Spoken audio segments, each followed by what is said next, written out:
आइए देखते हैं क्वेश्चन क्या कह रहा है आपका। कह रहा है from the following balance sheet of ABC limited, मिलाइए आप लोग, find out cash from operating activities only. यानी आपको यहाँ पर सिर्फ और सिर्फ ऑपरेटिंग पूछ रहा जा रहा है आपसे, ऑपरेटिंग निकालना है आपको। और दिया क्या है आपको बता रहा है, कह रहा है आपसे कि बैलेंस शीट दिया हुआ है आपको 31 मार्च 18 और 17 का। ध्यान रहे जब भी क्वेश्चन पढ़ते हैं सबसे पहले डेट देखा करो, ठीक है ना, कि हमेशा आगे भी डेट दिया होता है, आगे पीछे।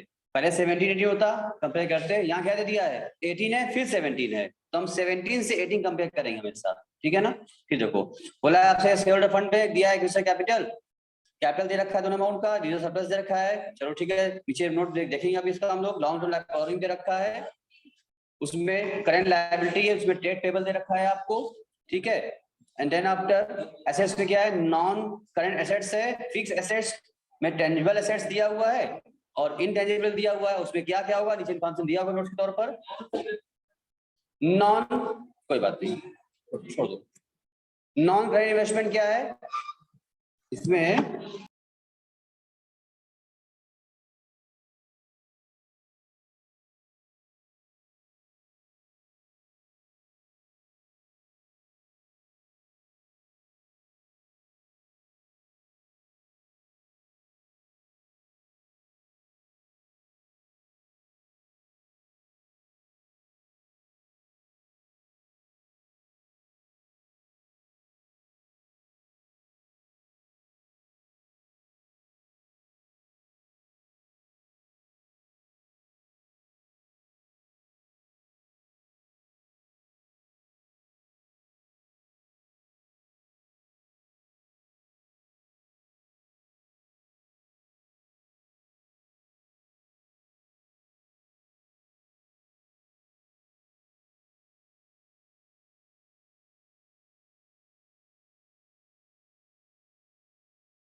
टेंजिबल दिया हुआ है, इंटेंजिबल दिया हुआ है, नॉन करंट इन्वेस्टमेंट दिया हुआ है, इन्वेंट्री मालूम है, कैश एंड बैंक बैलेंस मालूम है। एंड देन नीचे इन्फॉर्मेशन में मैं आ गया।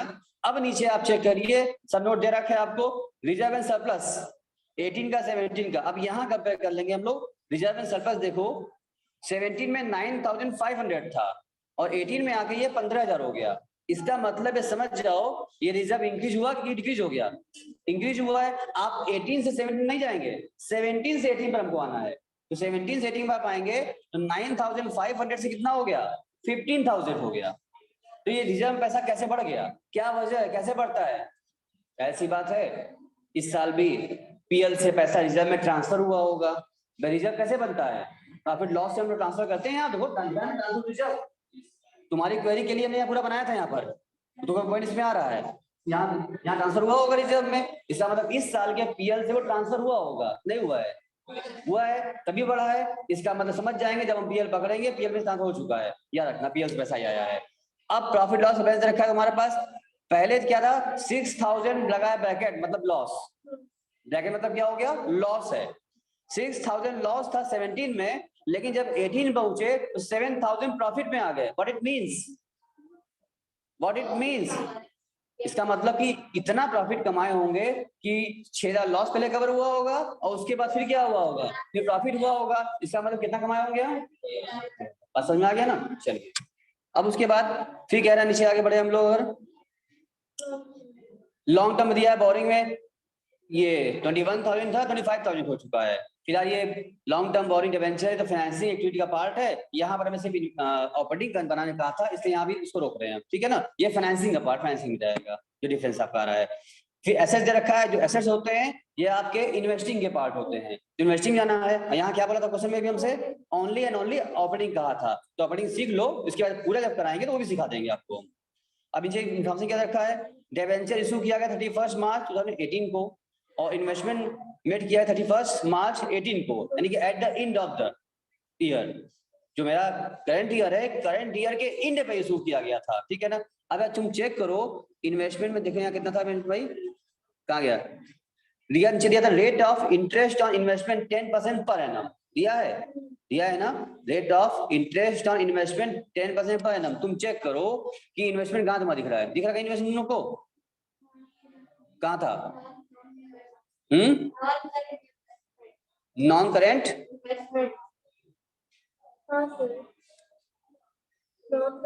ऊपर बैलेंस शीट दिख रहा है ना, ऊपर देखो बैलेंस शीट देखो, नॉन करेंट इन्वेस्टमेंट दिखा हमको, कितने का है इन्वेस्टमेंट, ये 8,000 और 5,000, क्या दिखा रहा है 3,000 है, ठीक है। इसका मतलब इन्वेस्टमेंट क्या बढ़ा है, 3,000 से इन्वेस्टमेंट क्या हो गया 8,000 हो गया, 5,000 इन्वेस्टमेंट बढ़ा, और नीचे डेट दिया है कब बढ़ा, कब बढ़ा ये इन्वेस्टमेंट, कब बढ़ा, 31 मार्च को इन्वेस्टमेंट आपने इन्वेस्टमेंट किया हुआ है, वो भी 18 में लास्ट डेट पे किया है।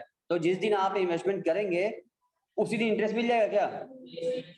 आज सुबह आप जाइए बैंक में पैसा जमा कीजिए, 31 मार्च को सुबह जाइए बैंक में 1 लाख जमा कर दीजिए, और फिर 31 मार्च को शाम को जाइए, बोले साहब मुझे अकाउंट क्लोज करना है, मेरा इंटरेस्ट करना हुआ, क्या आपका इंटरेस्ट, सुबह जमा कीजिए पैसा, शाम को मांगो इंटरेस्ट देगा, क्या बोलेगा, इधर आओ तुम्हें कुछ और दे। तो 31 मार्च को आपने जमा किया जो पैसा, उस पर इंटरेस्ट मिलना नहीं है। हाँ, जो पैसा पहले का जमा है उस पर इंटरेस्ट मिलेगा।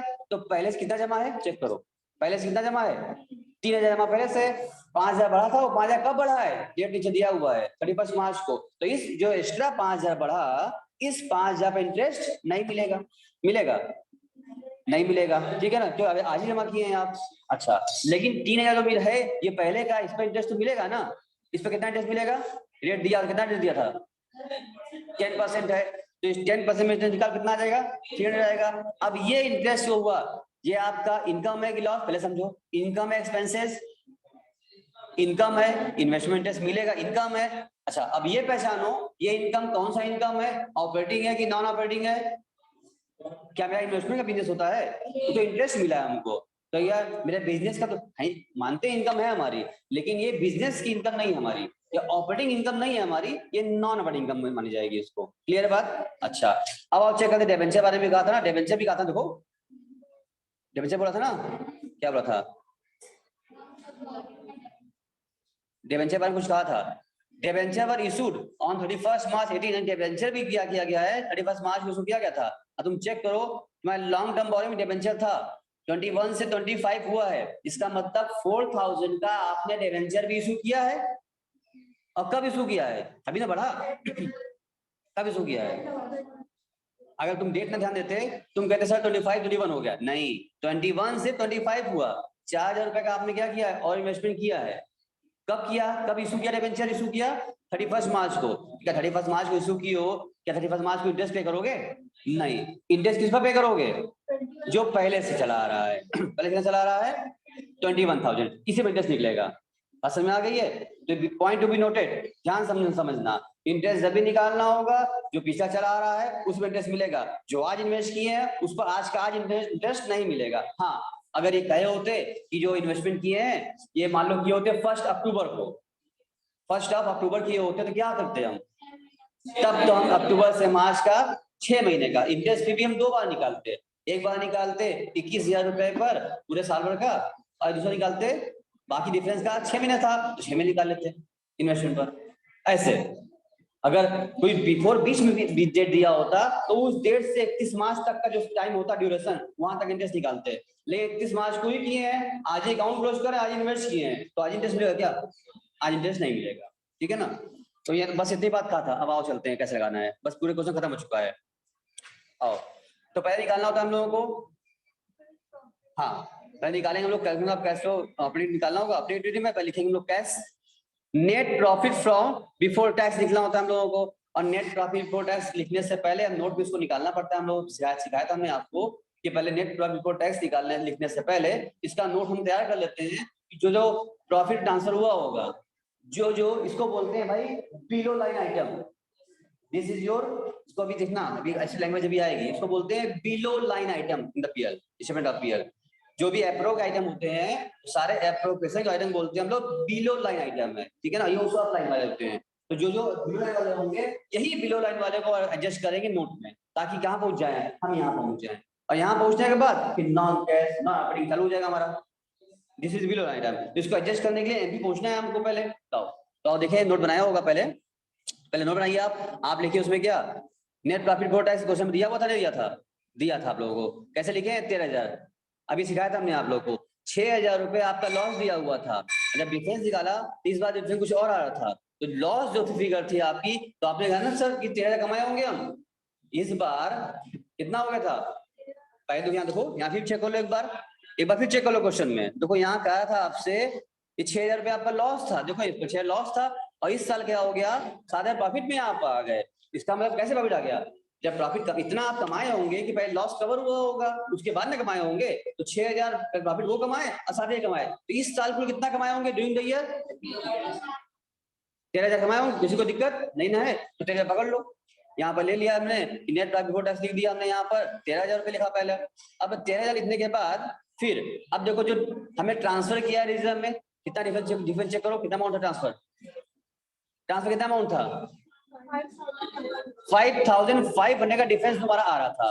तो इस 5,500 के डिफरेंस को आप क्या कर लीजिए, ऐड, सिखाया था भी ट्रांसफर जो हुआ था ऐड कर लो। और कोई टैक्स का प्रोविजन इसमें कुछ कह नहीं रहा है आपसे, यहाँ पर इनकम टैक्स से रिगार्डिंग कुछ भी प्रोविजन भी बताया नहीं है। अगर बताया होता तो वो भी ऐड कर लेते, नहीं बताया हुआ इसको ऐड मत करिए, आप ऐड ना करिए। अब जुड़ कितना आ गया, 18,500 आ गया है। अब वापस आओ, अब 18,500 रुपए आप जो है यहाँ लिखिए एडजस्टमेंट करने के बाद, यानी बिलो लाइन आइटम को एडजस्ट कर लिया हमने, प्रॉफिट आ चुकी है। अब आ जाइए हम एडजस्ट कर लेते हैं, adjustment for non cash and non operating, यहाँ एडजस्ट करना होगा हम लोग को। इसमें क्या था, जो आपने पेमेंट किया लॉन्ग टर्म बोरोइंग पर पेमेंट करना होगा, और 10% करना है, और किस अमाउंट पे करना है, 21,000 सिखाया हमने, 21,000 पे इंटरेस्ट पे किया है। तो जो इंटरेस्ट आपने पे किया है इसको एड बैक कर लीजिए, क्योंकि ये इंटरेस्ट देने का बिजनेस तो करते नहीं है हम लोग। इसको इंटरेस्ट को एड बैक कर लो, यहाँ पर एड बैक हो गया, क्योंकि नॉन ऑपरेटिंग का हो रहा है। आपने डिबेंचर पे इंटरेस्ट पे किया है, ये हो गया आपका नॉन ऑपरेटिंग, ठीक है। देन आफ्टर फिर अगर बात करें,